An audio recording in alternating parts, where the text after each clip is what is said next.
Hello guys, আসসালামু আলাইকুম। সবাই কেমন আছেন? আশা করি সবাই অনেক অনেক ভালো আছেন। আজকে একটা দুঃখজনক বিষয় নিয়ে আপনাদের কাছে আসছি। আমাদের 17 নং ভবানীগঞ্জ 3 নং ওয়ার্ড আর কি, এখানে প্রচুর পরিমাণ ডাকাতের উৎপাত, মানে বলার মতো না। এখন 17 নং ভবানীগঞ্জ 3 নং ওয়ার্ড মেঘনা বাজারের মধ্যে একটা সমাবেশের আয়োজন করা হয়েছে। এখানে মেম্বার, চেয়ারম্যান সবাই অনেক মানুষ আছে। চলেন দেখে আসি আমরা এখানে কি হয়, কি বলে তারা। এখানে আমাদের সাইফুল হাসান রনি চেয়ারম্যান আর কি, আমাদের চেয়ারম্যান সাহেবে কিছু কথা বললো এখানে, তো সবাই শুনতেছে। এখানে আমাদের পুলিশ সুপার মহোদয় আছে আর কি, আরও অনেক অনেক মানুষ আছে। দেখেন যে তারা বলতেছে যদি মানে দেশের মধ্যে এত পরিমাণ চোরের উৎপাত, মানে ডাকাতের উৎপাত বাড়ি গেছে, মানে সবাই একটু তালাশ, মানে প্রতিটি জনের এলাকায় এলাকায় সবাই একটা মানে কমিটি গঠন করতে আর কি, গঠন করে সবাই এলাকায় কিছুদিন তারা পাহারা দিত। সবাই এরকম কথা বলছে। আর কোনো সমস্যা হলে পুলিশ সুপার মহোদয় আছে, তাদেরকে কল দিত। এমনকি চেয়ারম্যান সাহেব আরও অনেক অনেক মানুষের নাম্বার দিছে, সেই নাম্বারে কল দিত।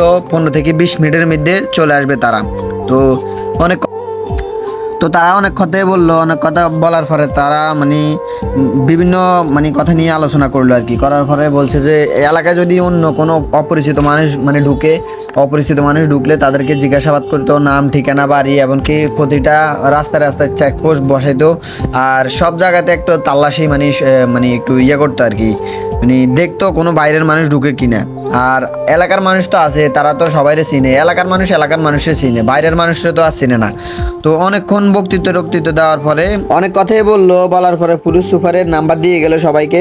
বলছে যদি কোনো সমস্যা হয় এলাকায় বা যেই কোনো বিষয় নিয়ে কোনো সমস্যা হয় তাদেরকে কল দিত। কল দেওয়ার সাথে সাথে 15 থেকে 20 মিনিটের ভিতরে তারা চলে আসবে আর কি। তো যদি আমার ব্লগটা ভালো লাগে থাকে আপনাদের কাছে, তাড়াতাড়ি করে একটা লাইক করেন, একটা কমেন্ট করেন, আর একটা শেয়ার করেন। আর কার কার এলাকায় এরকম ডাকাতের উৎপাত আমার কমেন্ট বক্সে আসি লেখেন। আর আমাদের একটা টিম গঠন করতেছি আমরা।